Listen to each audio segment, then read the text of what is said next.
Hello বন্ধুরা, তোমাদের সকলকে আমার আরও একটি ব্লগে স্বাগত। অবশেষে দীর্ঘ প্রতীক্ষার সেই শুভক্ষণ মানে বিয়ে।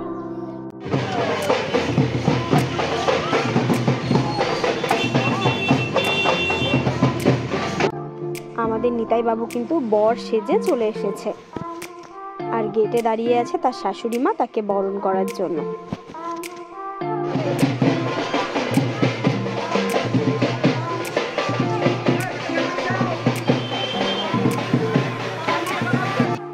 মানুষ খুশিতে আত্মহারা হলে যা হয়, বর কিন্তু একা একা নিজে নিজেই নাচছে। মানে কতটা খুশি ও, সেটা বোঝা যাচ্ছে ওর নাচ আর হাসি মুখ দেখে। আর বিয়ে করতে এসে ও কিন্তু ছ্যাবলামো করে যাচ্ছিল সবার সঙ্গে।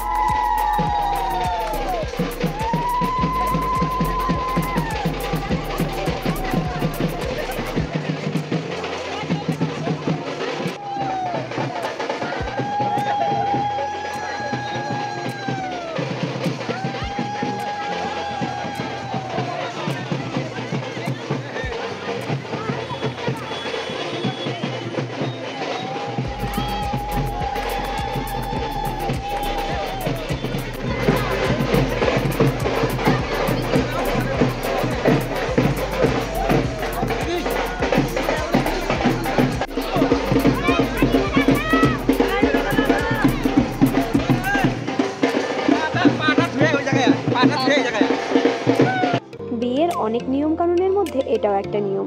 শালি কিন্তু তার জামাইবাবুর হস্তবন্ধন করছে, ঠিক তারপরেই টাকার দাবি।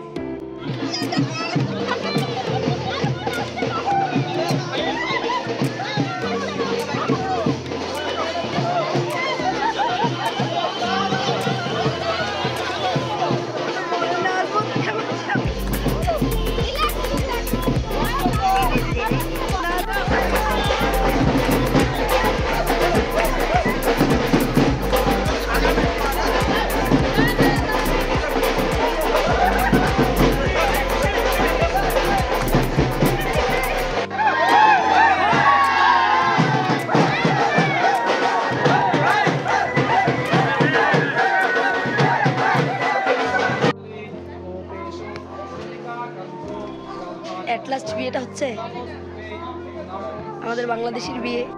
সবাই স্টলে খাওয়া দাওয়া করছিল, আর আমরা যেহেতু সোমবারে ভেজ খাই তাই আমরা কিন্তু কিছুই খেতে পারছিলাম না।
সাজু বিয়ে অর্থাৎ আসল বিয়ে কিন্তু হয়ে গেছে। বিয়ের সব নিয়মকানুন শেষ আর সর্বশেষে চলছিল ফটোশ্যুট। ওদের ফটোশ্যুট চলছিল আর এই দিকে কিন্তু সবাই যে যার মতো ফটো তুলছে আর গল্প করতেও ব্যস্ত এরা। আর আমি কি করব, আমি সবার ভিডিও করে নিচ্ছিলাম। যেহেতু আমাদের ফ্রেন্ড সার্কেলের এটাই লাস্ট বিয়ে ছিল, তাই কিন্তু এই বিয়েটাতে সবার বেশিই মজা আর সবার এক্সাইটমেন্টটাও খুব বেশি ছিল। আর সব বন্ধু বান্ধবী কিন্তু এসেছিল। যেহেতু নিতাই আমার স্কুলমেট, সেই জন্য ওর যত বন্ধু বান্ধব সবাই কিন্তু আমার স্কুলমেটই ছিল, মানে আমারই বন্ধু বান্ধব। আর পূজার যত বন্ধু বান্ধব সব কিন্তু আমারই বন্ধু বান্ধব ছিল, মানে সব বন্ধুদের মেলা বসেছে। সারাদিন উপোস থাকার শেষে বর বউ এবার খেতে বসে পড়েছে। টাটা বন্ধুরা, আবার দেখা হবে অন্য কোনো ব্লগে। ভালো লাগলে লাইক, শেয়ার অ্যান্ড সাবস্ক্রাইব করে দিও।